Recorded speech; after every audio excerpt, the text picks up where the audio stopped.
मंजिल उन्हीं को मिलती है जिनके सपनों में जान होती है। पंख होने से कुछ नहीं होता, हौसलों से उड़ान होती है।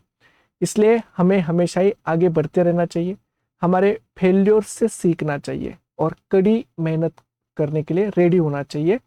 और focus, strong determination, consistency, patience and hard work के साथ आगे बढ़ते रहना चाहिए कि वैसे ही आप आगे जाके सफल होंगे।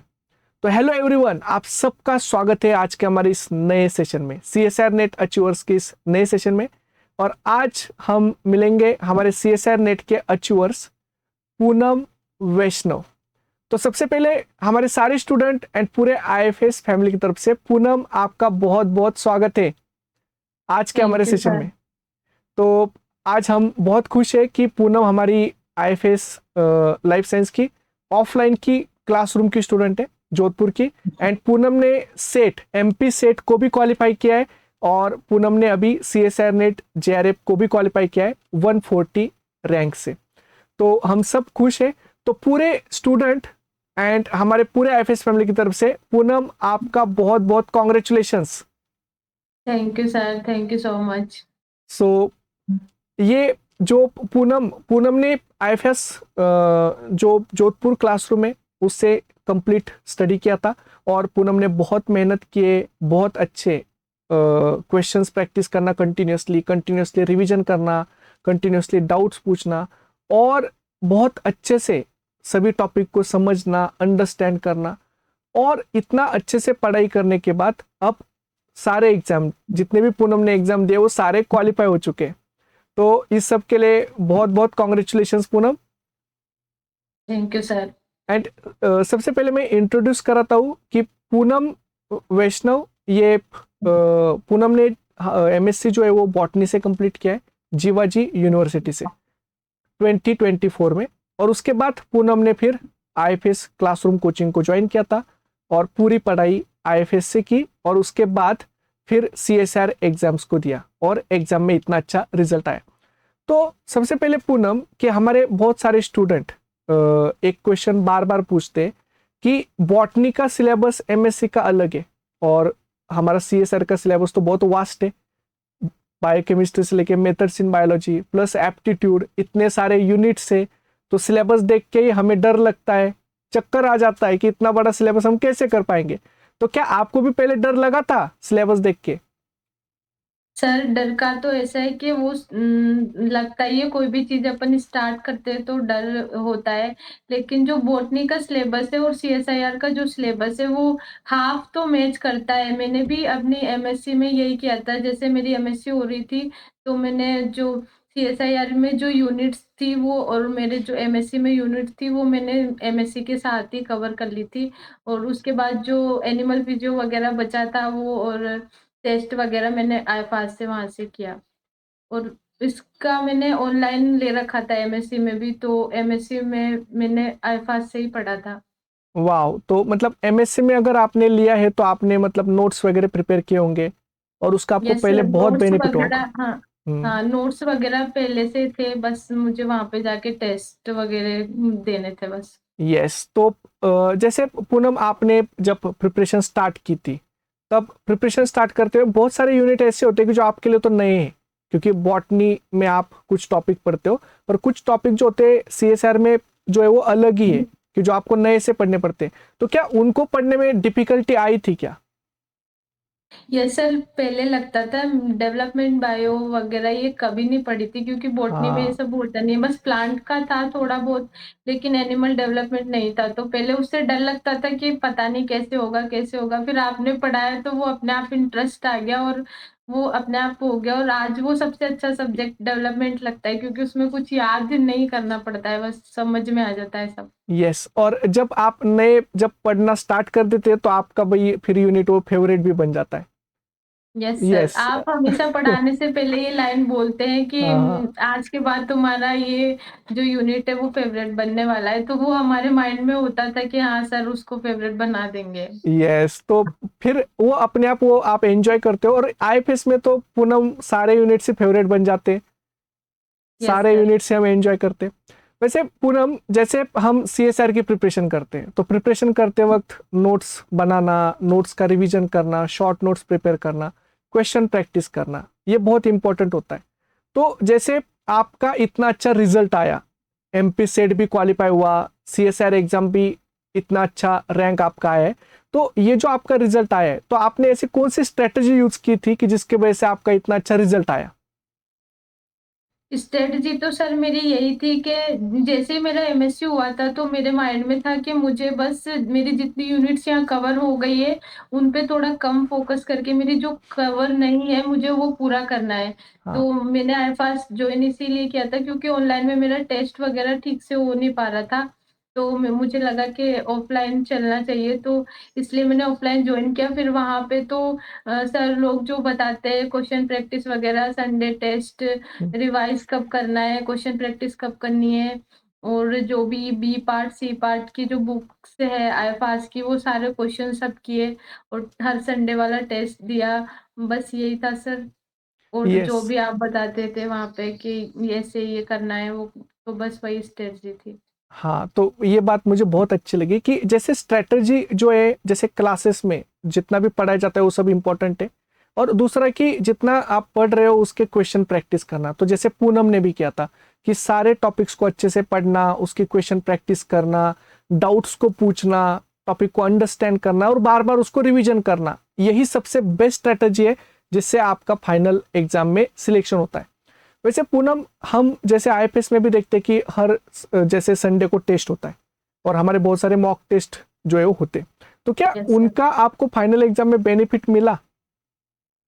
यस सर, डेफिनेटली उसी का था सर। मतलब बहुत सारे क्वेश्चन तो ऐसे भी थे जो मैच भी हुए थे, सेम जो हाँ। टेस्ट में था वो सेम वहां पे भी देखा था। पर जो बेनिफिट्स सारे टेस्ट के ही थे, क्योंकि उससे हमारा टाइम मैनेजमेंट, प्रैक्टिस और जो भी हम पहले जो भी मिस्टेक कर रहे थे वो सब वो टेस्ट में ही हो जाती है। वहां पे मेरे साथ एक बार ऐसा हुआ था टेस्ट में कि मैं ओएमआर भर नहीं पाई, तो मेरे हाथ-पैर काँपने लगे थे, लेकिन वो मेरे साथ टेस्ट में ही हो चुका था। हाँ। मैं उसके लिए बहुत ये करती हूँ कि वो मेरे साथ पेपर में नहीं हुआ, वो टेस्ट में ही हो गया, तो टेस्ट का तो बहुत बहुत बेनिफिट था सर। यस, तो जैसे पूनम ने कहा कि सबसे ज्यादा बेनिफिट तो आपको टेस्ट प्रैक्टिस का ही होता है, क्योंकि वही आपको सिखाते, वही आपको मिस्टेक्स बताते, आपके सिलेक्शन ऑफ द क्वेश्चन उसी से अच्छा होता है। और संडे टेस्ट ही होते हैं कि जिसके सेल्फ एनालिसिस से हम एग्जाम में अच्छे से क्वेश्चन कर पाते हैं। वैसे पूनम, जब आपने प्रिपरेशन स्टार्ट की थी तो सबसे इंपॉर्टेंट होते हैं कि जब आप प्रिपेयर करते हो तो आपने उन कंसेप्ट को अंडरस्टैंड किया होगा, और कंसेप्ट अंडरस्टैंडिंग में कभी कभी ऐसा होता है ना कि हमें कंसेप्ट जल्दी समझ में नहीं आता, तब हम उस कंसेप्ट को अच्छे से लर्न करने के लिए कभी टीचर से पूछते, कभी अपने फ्रेंड से पूछते। तो आपने concept learning, basic concept learning के लिए ऐसी स्ट्रेटजी कौन सी यूज की थी कि जिसका आपको बेनिफिट हुआ? मतलब रिवीजन स्ट्रेटजी क्या थी जिसका आपको बेनिफिट हुआ? सर रिवीजन तो जो क्लास में, जैसे क्लास में लेक्चर हुआ तो क्लास में उसको वहीं पे साथ के साथ नोट्स प्रिपेयर करते, फिर एक बार हम्म। उसको घर पे जाके पढ़ा। हम्म। फिर जैसे स्टार्टिंग से यूनिट के 2 लेक्चर 4 लेक्चर जितने भी हुए हैं, हम्म। पर रिवीजन स्टार्टिंग से स्टार्ट करते थे। मतलब जब भी अपना रजिस्टर उठाया तो फर्स्ट पेज से स्टार्ट करते थे, हाँ। जिससे वो पीछे का रिवीजन भी हो जाता था और आगे का भी हो जाता था। तो उससे क्या एक फ्लो रहता था कि पीछे का भूल नहीं सकते। और जो भी प्रॉब्लम्स आती थी तो सर से तो पूछते ही थे, और हम दोस्तों में भी डिस्कस कर लेते हैं ऑफलाइन में, तो यही है। हाँ, तो ये मतलब डिस्कस करके अच्छे से उसको लर्न करके हम करते हैं तो अच्छे से वो समझ में भी आती है। और ऐसा बहुत बार हम देखते हैं पूनम कि जब आप डिस्कस करते हो ना तो और अच्छे से क्लियरिटी आ जाती है। बहुत यस सारे सर। स्टूडेंट की हेल्प, ग्रुप में अगर आप डिस्कस करते हो तो टॉपिक बहुत अच्छे से क्लियर होता है, और यस टीचर सर, से भी। जैसे हाँ। जैसे कोई चीज है वो मैंने इतनी बार पढ़ ली, लेकिन अगर मेरे दोस्त उस चीज को मुझे एक बार पूछ ले और बता दे कि नहीं ये नहीं है, तो मैं उसको लाइफ टाइम नहीं भूल सकती हूँ। ये मेरे हाँ। साथ है। यस, तो मतलब आप जब हेल्प लेते हैं अपने फ्रेंड्स की, टीचर्स की, तो आपको जल्दी से वो टॉपिक क्लियर हो जाता है और यस उसका सर। आपको फिर डाउट भी नहीं रहता। वैसे पूनम, हम ये देखते हैं कि जब आप सीएसआर के लिए प्रिपरेशन करते हो तो प्रिपरेशन करते वक्त सबसे इंपॉर्टेंट होता है क्वेश्चन प्रैक्टिस। और क्वेश्चन प्रैक्टिस में हम क्या करते हैं कि हमारे जो CSR के PYQ है, गेट के PYQ है या DBT के PYQ है, हमारे प्रैक्टिस क्वेश्चन है, वो सब प्रैक्टिस करते हैं। तो क्या आप डेली के डेली क्वेश्चन प्रैक्टिस करते थे? यस सर, डेली का क्वेश्चन प्रैक्टिस बहुत ज़रूरी है, क्योंकि वहाँ पे अपन को क्वेश्चन ही सॉल्व करने, वहाँ अपन को नोट्स लिखना नहीं है, या हाँ, फिर वहाँ पे कुछ ऐसे नहीं है कि अपना एग्ज़ाम है दूसरा वाला, तो हमें वहाँ पर क्वेश्चन ही करने हैं, तो क्वेश्चन प्रैक्टिस बहुत ज़रूरी है। और जैसा सर आप बोलते थे कि डेली 100 क्वेश्चन से तो ज़्यादा ही करने हैं, तो वही बस टारगेट रहता था कि आज के 100 क्वेश्चन हुए या नहीं, बस यही यस था। यस। तो सबसे इम्पोर्टेंट क्वेश्चन प्रैक्टिस ही होती है, और क्वेश्चन प्रैक्टिस हमें डेली के डेली करनी चाहिए। वैसे पूनम, हम जब देखते हैं कि बहुत बार ऐसा होता है कि जब हम रिवीजन करने या पढ़ाई कर रहे हैं, तो बहुत बार ऐसा होता है 1-2 दिन पढ़ाई होती है, उसके बाद 2-3 दिन पढ़ाई नहीं होती है। कभी कभी माइंड हमारा बहुत नेगेटिव हो जाता है, ओवर थिंकिंग करते हैं हम, और उसके वजह से हमारी पढ़ाई नहीं होती या मन भी नहीं लगता पढ़ाई में। तो क्या ऐसा आपके साथ भी होता था पढ़ाई करते समय? यस सर, वो हर स्टूडेंट के साथ होता है, पर एक होता है ना कि कोई मोटिवेशन हो साथ में, या पीछे से कोई मोटिवेट कर रहा हो, तो फिर वो चीज़ें थोड़ी कम हो जाती है। मेरा तो ये है कि मैं एक ऐसे फैमिली बैकग्राउंड से बिलॉन्ग करती हूँ कि मुझे बस मेरी फैमिली वाले लोगों की शक्ल देख के ही हम्म। मेरे अंदर ये पढ़ने की इच्छा हो जाती है। लेकिन इस बीच मेरे प्रोफ़ेसर हैं, दीपक सर, जो मेरे कॉलेज के प्रोफ़ेसर हैं, उन्होंने बहुत सपोर्ट किया। वो हर संडे पूछते थे कितने मार्क्स है, क्या है, क्या स्कोर रहा, तो वो मोटिवेट करते थे। और दूसरा था कि मैं एंगेज्ड हूँ, तो मेरे जो फियांसे हैं वो मेरे हर संडे के मार्क्स के ऊपर मुझसे लड़ते थे कि पिछली बार इतना था, अभी इतना क्यों नहीं है? तो उस टाइम मुझे हम्म। बहुत बुरा लगता था कि इतने अच्छे मार्क्स हैं फिर भी लड़ रहे हैं, तो लेकिन उस चीज़ का मुझे आज पता चला कि वो मेरे लिए कितनी बेनिफिशियल रही। तो हम्म। उन्होंने मेरा उस जर्नी में पूरा साथ दिया है, मेरे टीचर्स ने, मेरे फैमिली वाले सभी लोगों ने, और खासकर दीपक सर जो हमेशा मोटिवेट करते हैं, हम्म। उन्होंने स्टार्टिंग से गाइड किया, एमएससी में भी उन्होंने पढ़ाया। और अजीत सर है मेरे प्रोफेसर हैं, उन्होंने आईफास के बारे में स्टार्टिंग में बताया था। और जो दीपक सर है वो केसी सर के स्टूडेंट है, हाँ। तो उससे हमें और ज़्यादा ऐसा रहा कि हाँ सर आईफास के, ये तो अपना-अपना फील होता था। यस। तो सबसे इम्पोर्टेंट कि जो मोटिवेशन बहुत इंपॉर्टेंट रोल प्ले करता है। मोटिवेशन से ही हमारी पढ़ाई भी होती है, और मोटिवेशन से ही हम मतलब जब भी कोई पढ़ाई करते हैं तो हमें ये भी समझ में आता है कि हमें आगे जाके और क्या पढ़ना चाहिए, इंपॉर्टेंट टॉपिक को कैसे रिवाइज करना चाहिए। और दूसरा, मोटिवेशन से ही कंसिस्टेंसी मेंटेन होती है, इसलिए माइंड हमेशा पॉजिटिव होना चाहिए। ऐसा कहते हैं ना कि मन से हारे हारे, मन से हारे, मन से जीते जीते। तो आपको माइंड को हमेशा पॉजिटिव रखना चाहिए।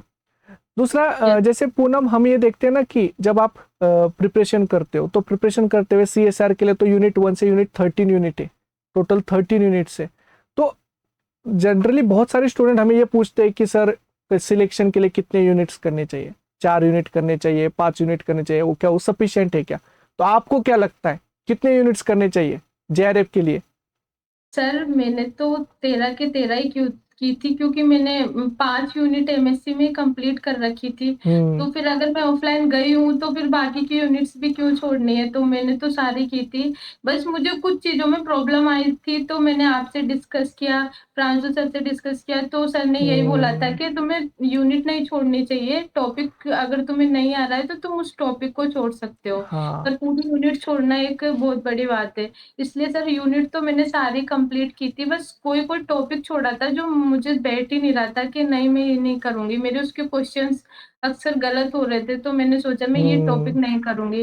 बाकी यूनिट्स मैंने पूरी प्रिपेयर की थी सर। यस। तो ये मुझे बात बहुत अच्छी लगी पूनम की, कि जब आप प्रिपेयर कर रहे हो ना, तो जितना आप ज्यादा प्रिपेयर करोगे उतना ज्यादा बेनिफिट होता है।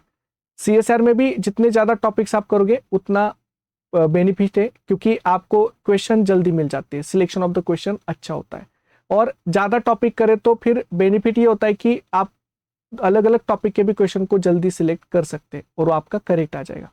वैसे पूनम, बहुत बार हम ये देखते हैं कि जो CSR का एग्जाम होता है, CSR के एग्जाम में सिलेक्शन ऑफ द क्वेश्चन यही की होता है रिजल्ट का, कि आप कौन से यस सर। क्वेश्चन सिलेक्ट करते हो। और वो जो सिलेक्शन ऑफ द क्वेश्चन है, वो आपकी क्वेश्चन प्रैक्टिस के ऊपर डिपेंड होता है कि आप कैसे करते हो। तो सिलेक्शन ऑफ द क्वेश्चन के लिए आपने क्या स्ट्रेटेजी यूज की थी? मतलब उसके लिए ऐसा क्या नया स्ट्रेटेजी आपने यूज किया था क्या सिलेक्शन ऑफ द क्वेश्चंस के लिए? सर वहाँ पे मतलब पेपर देखा एकदम से, सब कुछ सारा क्वेश्चन नया-नया, तो एकदम से लगा कि कौन-सा क्वेश्चन करना चाहिए? सारे क्वेश्चन लगते हैं कि ना करें या फिर गलत हो जाएगा। हाँ। श्योर है वो क्वेश्चन करते हैं बस, तो वो पूरे नहीं हो पाते। तो ऐसा लगता था कि उम, डर रहता था अंदर से कि गलत हो जाएगा। इसलिए सर बस एक बात दिमाग में रहती थी कि माइनस मार्किंग नहीं होनी चाहिए। हम्म। चाहे कम क्वेश्चन हो लेकिन माइनस मार्किंग नहीं होनी चाहिए। तो जिसपे बिल्कुल 100% श्योर थे वो क्वेश्चन तो करते थे, लेकिन रिस्क भी लिया था 2-3 क्वेश्चन में, तो वो लेना चाहिए क्योंकि हो सकता है वो सही हो जाए। तो रिस्क हम्म। भी लिया था। और दूसरा है जो फर्स्ट पेपर है जो एप्टीट्यूड वाला, तो मैंने आप जब टेस्ट लेते थे तो आपको पता है कि मैं एप्टीट्यूड में कैसी हूँ।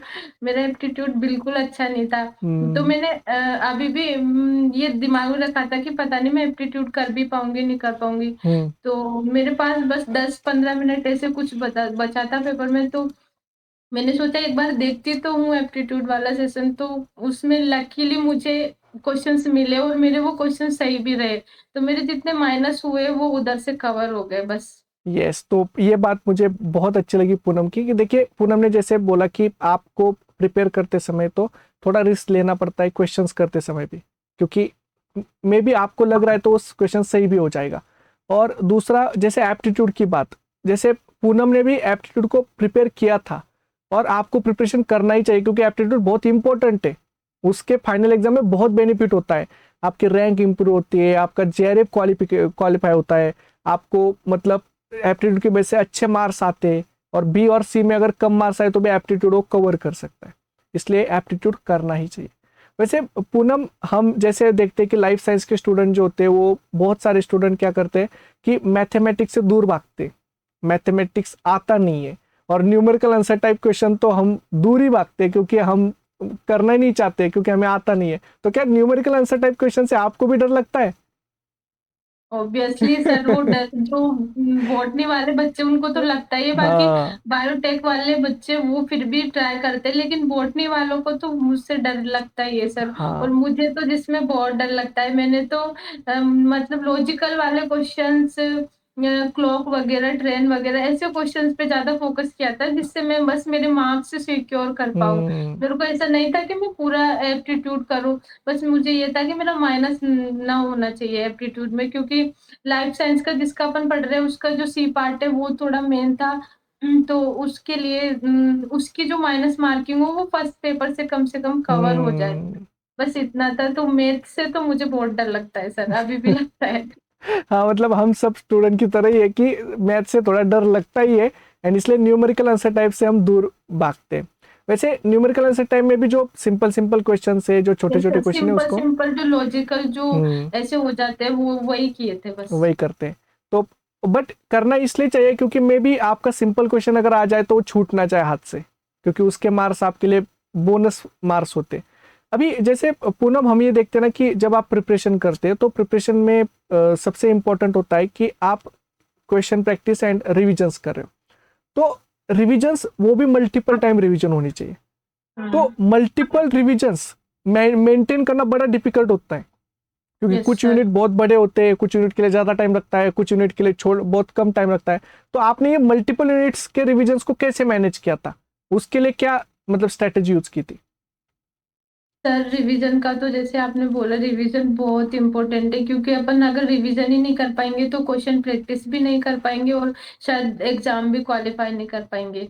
तो रिवीजन तो बहुत ही इम्पोर्टेंट है। तो मैं तो बस ये करती थी कि जो भी मैंने पढ़ा है मैं फर्स्ट पेपर से स्टार्ट करूँ, हर रोज का लेक्चर में फर्स्ट पेपर से स्टार्ट करूँ। तो जब पूरी यूनिट्स हो चुकी थी तो बस रिवीजन बचा था, लेकिन हम्म। जैसे कोई यूनिट चल रही है और मैं उससे कोई जो हो चुकी है उसका रिवीजन उठा लेती थी कि मैं इसको पढ़ूंगी, रोज का एक टॉपिक पढ़ूंगी तो भी हो जाएगा। तो ऐसे एक यूनिट के साथ एक अल्टरनेट रिवीजन के लिए भी रखती थी कि उसका भी रिवीजन होता रहे। तो लास्ट टाइम में तो सिर्फ रिवीजन रिवीजन था, ऐसा हो गया था कि सेल बायोकेमिस्ट्री और सेल सिग्नलिंग वगैरह का तो 30-30 बार रिवीजन हो चुका था। वाओ। सब कुछ ही ऐसा था कि हाँ, उस पेज पे है, ऐसे है, वो सब दिमाग में एकदम था जब एग्ज़ाम में देखा तो। ये देखिए, ये बात मुझे बहुत अच्छी लगी पूनम की, कि जब आप रिवाइज करना स्टार्ट कर देते हो, रिवीजन होने लगता है ना, तो कितने अच्छे से वो रिवीजन होता है। फिर हमें खुद को ही कॉन्फिडेंस आता है कि यस, मैं इस टॉपिक को इतने टाइम में कवर कर लूंगी। जैसे कोई टॉपिक को एक दिन में आप रिवाइज कर सकते हो, कोई टॉपिक को 2 दिन में कर सकते हैं, पर ये मल्टीपल रिविजन्स का असर होता है कि मल्टीपल टाइम्स जब आप रिविजन करते हो तब आपको एक कॉन्फिडेंस आता है। और ये अगर रिवीजन ज्यादा हो ना, तो टॉपिक पे भी कॉन्फिडेंस होता है कि इस टॉपिक के क्वेश्चन तो मैं एग्जाम में कर लूंगी। यस। Yes sir. हाँ। और पूनम, जैसे इस बार का जो एग्जाम हुआ सीएसआर का, तो आपने कौन से शिफ्ट में दिया था एग्जाम? इवनिंग शिफ्ट था सर इवनिंग मेरा। शिफ्ट में, तो पेपर का लेवल कैसा था? पेपर का लेवल वैसे तो मॉडरेट था, पर थोड़ा कंफ्यूजिंग था। मैंने आपको बोला भी था सर, एग्ज़ाम देख के आने के बाद मैंने कहा सर सब पता नहीं क्या होगा सर, हाँ। मेरे को नहीं पता सही है या गलत है, तो कंफ्यूजिंग ज़्यादा था। बाकी हम्म। पेपर तो मॉडरेट ही था। हाँ, पेपर मॉडरेट था। तो यस सर। सबसे इम्पोर्टेंट, जैसे हम देखते हैं ना कि पेपर में भी इम्पोर्टेंट ये है कि सिलेक्शन ऑफ क्वेश्चन आप कैसे करते हो, क्योंकि पेपर सबके लिए, चाहे वो हार्ड भी है तो भी सबके लिए, सिंपल है तो भी सबके लिए, लेकिन आपको आपके क्वेश्चन चॉइस करना या सिलेक्ट करना यस आना सर। चाहिए। अगर आप अपने क्वेश्चन को सिलेक्ट करते हो, सिंपल क्वेश्चन को सिलेक्ट करते हो, डायरेक्ट क्वेश्चन जो आपको आता है वही सिलेक्ट करते हो, तो आपका फिर काम हो गया, आपका जेआरएफ क्वालिफाई हो जाएगा।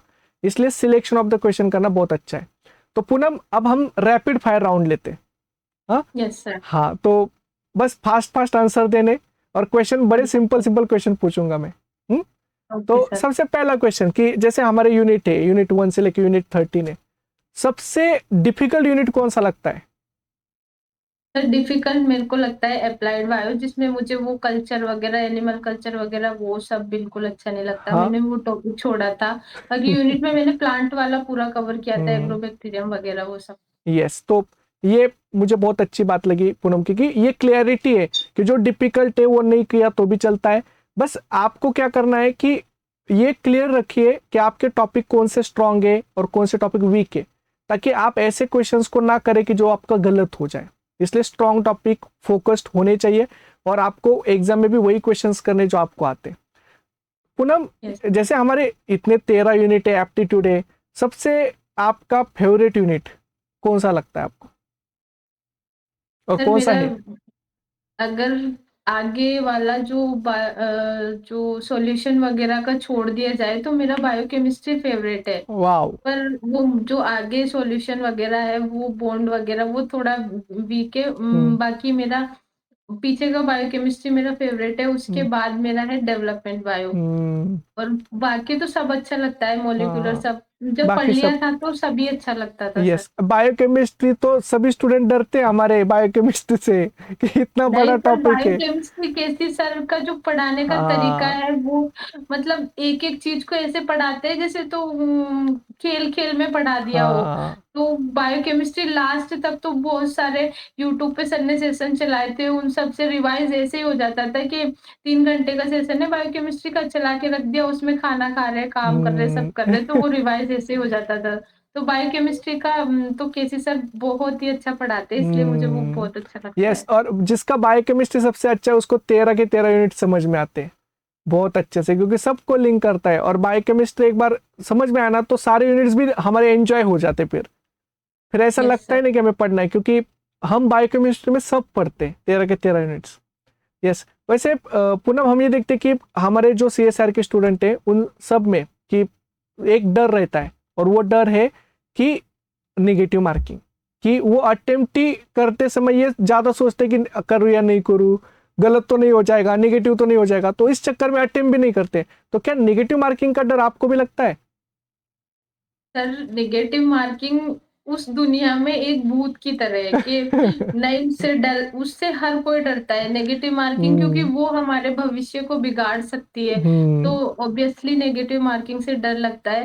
लेकिन उससे बस एक ही चीज से बचा जा सकता है कि अगर अपन क्वेश्चन प्रैक्टिस कर रहे हैं तो अपन को अपना जो डेटा है, गलत सही कितने क्वेश्चन है वो माइंड में रखना चाहिए कि इतने क्वेश्चन गलत हुए हैं तो अगली बार इतने नहीं होना चाहिए। या फिर टेस्ट में जो हो रहा है कि इतना माइनस हुआ है तो अगली बार इतना नहीं होना चाहिए। मेरा भी सी पार्ट में 8-8 क्वेश्चन माइनस हुआ करता था टेस्ट में, तो मैं भी उस चीज़ से डिमोटिवेट होती थी। पर फिर भी ऐसे सोच के कि अगली बार नहीं होगा, अगली बार 25 आएगा। जैसे सर आप हमेशा बोलते थे कि इस बार मुझे 25 क्वेश्चन सही चाहिए, तो हाँ। उस 25 क्वेश्चन में लगे रहते थे, पर 25 आ नहीं पाते थे। कभी हाँ। ना कभी तो एक ना एक नेगेटिव हो ही जाता था, तो इन नेगेटिव से तो बहुत डर लगता था सर। यस। पर इसको अपन सही कर सकते हैं अगर अपनी क्वेश्चन प्रैक्टिस अच्छी है तो। हाँ, तो देखिए ये बात मुझे बहुत अच्छी लगी पूनम की, कि क्वेश्चन प्रैक्टिस ही ये मेजर रोल प्ले करते हैं आपके सिलेक्शन ऑफ क्वेश्चन में। और जैसे मैं बार बार कहता हूँ कि सी पार्ट 25 आने ही चाहिए। अगर आपको सी पार्ट में 25 क्वेश्चन सही निकालने का अगर कॉन्फिडेंस है, तो आपके एग्जाम में सिलेक्शन हो गया। फिर एक बार सी पार्ट 25 हो गया तो फिर आपका जेआरएफ तो क्वालिफाई वैसे ही हो जाएगा। इसलिए ये आपका कॉन्फिडेंस होना चाहिए कि मैं सी पार्ट में से 25 क्वेश्चन निकालूं। वैसे यस पूनम, हम सर। ये देखते हैं कि बहुत सारे स्टूडेंट को एप्टीट्यूड का भी डर लगता है कि एप्टीट्यूड करेंगे या नहीं करेंगे। बहुत सारे स्टूडेंट जो है वो डरते हैं। तो क्या आपको भी एप्टीट्यूड से डर लगता है? सर डर तो लगता था, लेकिन एप्टीट्यूड करना बहुत ज़रूरी है, क्योंकि अगर अपन को अच्छी रैंक लानी है, अपन को क्वालिफ़ाई करना है, तो एप्टीट्यूड ज़रूरी है। क्योंकि ऐसा हम्म। हमेशा नहीं होता कि अपन सी पार्ट में 25 के 25 सही हो जाए या फिर बी पार्ट में पूरा सही हो जाए। तो हमें एप्टीट्यूड एक साइड उसके रखना चाहिए कि उसमें सही हो जाए कुछ क्वेश्चन, हम्म। जो इधर माइनस हो रहे हैं वो उससे कवर हो जाए। तो एप्टीट्यूड करना तो बहुत ज़रूरी है। यस, तो एप्टीट्यूड बहुत इंपॉर्टेंट है। और एप्टीट्यूड ही है कि जो आपको सपोर्ट करता है जब भी आपको मार्क्स चाहिए। बी और सी में अगर मार्क्स नहीं मिले तो भी एप्टीट्यूड से मार्क कवर हो जाते हैं। और वो आपको एग्जाम में रैंक भी दिलाता है एप्टीट्यूड। आपका रिजल्ट भी एप्टीट्यूड की वजह से अच्छा आता है। तो सबको एप्टीट्यूड करना चाहिए। और नहीं आता है तो सिंपल सिंपल क्वेश्चन को ट्राई करना चाहिए कि जो आप कर सकते हैं। वैसे जैसे पूनम, हम ये देखते हैं ना कि जब आप रिवीजन करते तो रिवीजन करते समय बहुत बार ऐसा भी होता है कि जैसे आपने फर्स्ट टाइम जब क्वेश्चंस देखे होंगे, जब आप फर्स्ट टाइम प्रिपरेशन के लिए स्टार्ट किया, तो आपको क्वेश्चन सॉल्व करने में दिक्कत आ रही होगी, नेगेटिव ज्यादा हो रहा होगा, क्वेश्चन गलत ज्यादा होते थे। बट बाद में जब बात जाके आपके क्वेश्चन सही होना स्टार्ट हुआ, तो स्टार्टिंग में जब बच्चे क्वेश्चन करना करते हैं ना, तब उनको बहुत गलत होती है और फिर वो क्वेश्चन प्रैक्टिस छोड़ देते हैं। और उसके वजह से फिर उनको क्वेश्चन एनालिसिस अच्छी नहीं होती। और फाइनल एग्जाम में भी अगर आपका क्वेश्चन अगर आपको समझ में नहीं आया, तो फिर आप उस क्वेश्चन में भी निगेटिव भी हो सकता है, रिस्क होता है।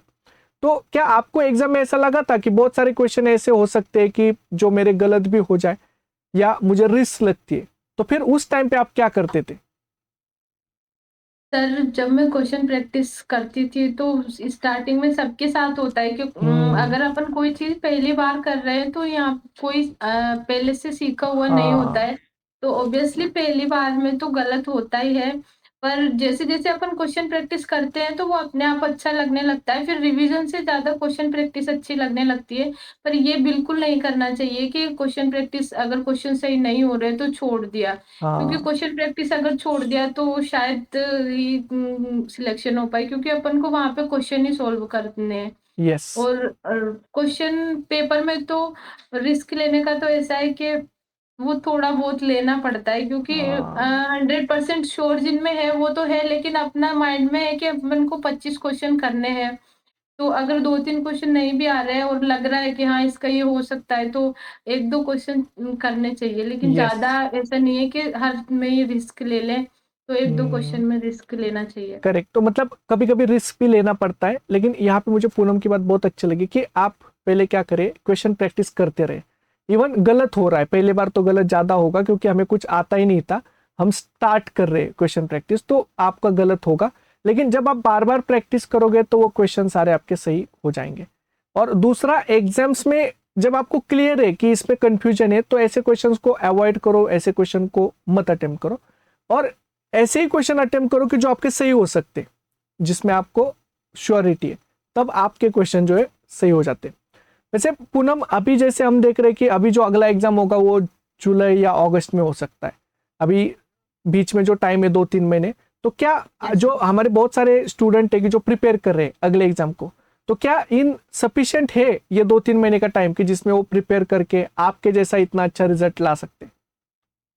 यस सर, 2-3 महीने सफिशिएंट है, क्योंकि अगर हम मतलब थोड़ा बहुत पहले से पढ़ के रखा हुआ है तो 2-3 महीने सफिशिएंट है, अगर अपन को रिवाइज करना है और क्वेश्चन प्रैक्टिस करनी है बस। इसलिए इसके लिए तो सफिशिएंट है 2-3 महीने।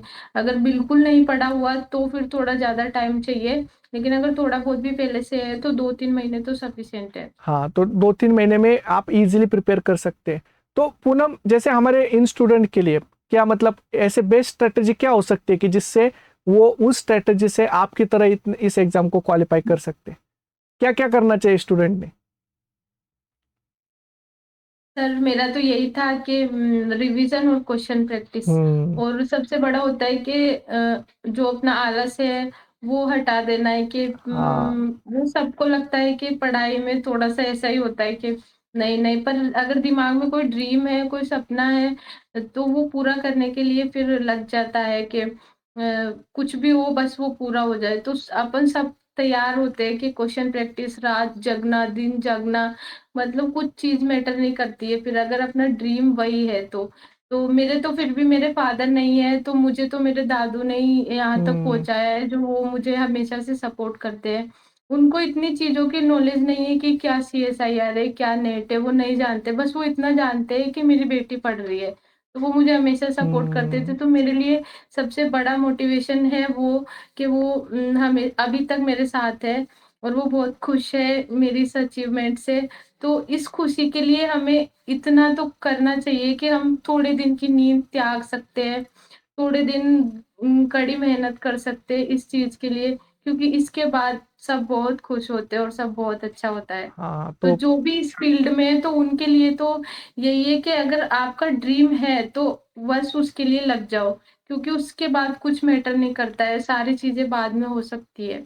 यस, तो हमारे जो घर के लोग होते हैं, मम्मी पापा दादू, ये हमारे लिए सबसे बेस्ट मोटिवेशन होता है और यही हमारा बेस्ट पर्पस भी है। एंड इसलिए अगर हमें ये पता है तो हमेशा ही हम मोटिवेटेड रहते, और हम हमेशा ही फिर वहाँ पे लेजीनेस नहीं होता, या वहाँ पे फिर आलस से नहीं आता, और हम अपने अच्छे से प्रिपरेशन भी करते, क्वेश्चन प्रैक्टिस भी करते, और अच्छे से अगर हम क्वेश्चन प्रैक्टिस करेंगे तो फिर आपका रिजल्ट भी बहुत अच्छा आता है। तो जैसे पूनम, हम ये देखते हैं ना कि जब आप प्रिपरेशन करते हो तो बहुत बार ऐसा भी होता है कि प्रिपरेशन के टाइम पे आपका जो टाइम मैनेजमेंट होता है वो टाइम मैनेजमेंट पूरा गड़बड़ा जाता है। और टाइम बहुत इंपॉर्टेंट है, कि समय ही है कि जो सबसे इंपॉर्टेंट फैक्टर है। और हम ये भी कहते हैं कि समय के पास इतना समय नहीं है कि जो आपको और समय दे सके। वो जो टाइम है, इस टाइम का मैनेजमेंट आपने पढ़ाई के टाइम पे कैसे किया था? सर अभी जो आपने लाइन बोली कि समय के पास इतना समय नहीं है जो तुम्हें टाइम दे सके, ये हाँ। मैंने आपसे कई बार वहां पे जब डाउट सॉल्विंग में आते थे तो मैंने कई बार बोला था, मैंने कहा सब क्वेश्चन वगैरह सब एक साथ नहीं हो पा रहा है, 24 घंटे है हमारे पास, और आपने बोला है कि इसका रिवाइज भी करना, इसका क्वेश्चन भी करना, तो हम्म। सर ये नहीं हो पा रहा है। तो आप हमेशा ये बात बोलते थे कि तुम्हें 24 घंटे से एक्स्ट्रा थोड़ी मिलेंगे, क्योंकि होते तो 24 घंटे, तो तुम्हें मैनेज करना हम्म। पड़ेगा। तो बस वही रहता था दिमाग में कि ये 2 घंटे या मतलब 10 मिनट भी वेस्ट नहीं जाने चाहिए। तो खाना हम्म। खाते टाइम इस ये काम कर कुछ भी काम करते टाइम सर की वीडियोज़ वगैरह जो यूट्यूब पे चलती रहती थी, और इस बार तो महाकुंभ सीरीज़ थी, हम्म। DRF एक्सप्रेस जो भी चली वो सारी इस टाइम पे ही देखी जाती थी स्पीड में करके, और उनको देखते थे, और वैसे ऑफलाइन क्लास में थे तो टाइम मैनेजमेंट का ऐसा था, क्योंकि हमारी 6 घंटे तो वहाँ पे क्लास ही होती थी, क्लास में फिर वहाँ से आके रिवाइज़ करना, क्वेश्चन करना, और जिस टाइम नींद आती है उस टाइम क्वेश्चन करना ज़्यादा प्रेफ़र करती हूँ मैं, यस। क्योंकि क्वेश्चन करने से शायद नींद नहीं आती है। हम्म। तो सर मेरा तो ऐसा ही था कि आपने जो बोला था कि 24 घंटे, उनमें तुम्हें डिसाइड करना है कि तुम्हें 24 घंटे में कितने घंटे क्या करना है। हम्म। तो बस वही था सर। करेक्ट, तो टाइम मैनेजमेंट बहुत इंपॉर्टेंट भी होता है प्रिपरेशन के टाइम पे। और एक बार आपका आदत लगनी चाहिए, बस इंपॉर्टेंट होता है कि आदत लग जाए, फिर अपने आप वो टाइम पे अपना सारा रिवीजन भी होता है और क्वेश्चन प्रैक्टिस भी होती है। और सर मेरा इसमें एक ये भी था हम्म। कि प्रांशु सर ने एक बार एक चीज़ बोली थी, क्लास में ही बोली थी ऑफलाइन में, कि तुम अगर रोज का जो तुम्हारा ड्रीम है, उसको अगर तुम पूरा कर रहे हो, तो तुम फाइनल ड्रीम में कभी हार नहीं सकते हो। हम्म। ये चीज़ मेरे दिमाग में ऐसे बैठ गई, मतलब कि सर ने जो चीज़ बोली है वो वाक़ई सही है। तो सुबह मैंने जो सोचा है कि आज मुझे ये करना है, तो वो मुझे करना ही है। अगर मैंने वो किसी दिन नहीं किया तो मुझे अंदर से बहुत बुरा लगता था कि शायद मैं हम्म, मेरे फाइनल में भी ऐसे ही ना कर पाऊँ। तो चाहे मुझे वो सोते-सोते याद आए तो मैं उठ के उस चीज़ को करती थी, पर मेरे दिमाग में ये चीज़ रहती थी कि सर ने जो बोली थी वो बात मुझे पूरी करनी है। Yes yes. तो ये बहुत इंपॉर्टेंट होता है जब आप डेडिकेशन के साथ, कंसिस्टेंसी के साथ अगर कंटिन्यूसली अगर प्रिपरेशन करते, तो आपका फाइनल एग्जाम में रिजल्ट बहुत अच्छा आता है। और यही एक मेजर रोल होता है कि आप डेली के डेली कंसिस्टेंसी को मेंटेन कीजिए। तो ये बहुत ही अच्छा सेशन रहा कि जहाँ पे पूनम ने हमारे सारे स्टूडेंट को इतने अच्छे से मोटिवेट किया, इतने अच्छे से गाइड किया, इतने सारे अच्छे अच्छे मतलब पॉइंट्स स्टूडेंट को बताए, इतने सारे डाउट्स थे स्टूडेंट के कि उनको सारा क्लियर किया। तो इसलिए पूनम, हमारे सारे स्टूडेंट एंड पूरे आईपीएस फैमिली की तरफ से आपका बहुत बहुत धन्यवाद। Thank you thank you sir, कि थैंक यू सो इतना अच्छे मच। से हमें गाइड करने के लिए, एंड पूरे सारे स्टूडेंट एंड पूरे आईपीएस फैमिली की तरफ से पूनम, आपको आपका इतना अच्छा रिजल्ट आया, MP set as well as CSR NET JRF 140 rank, इसके लिए आपको बहुत बहुत कॉन्ग्रेचुलेशंस।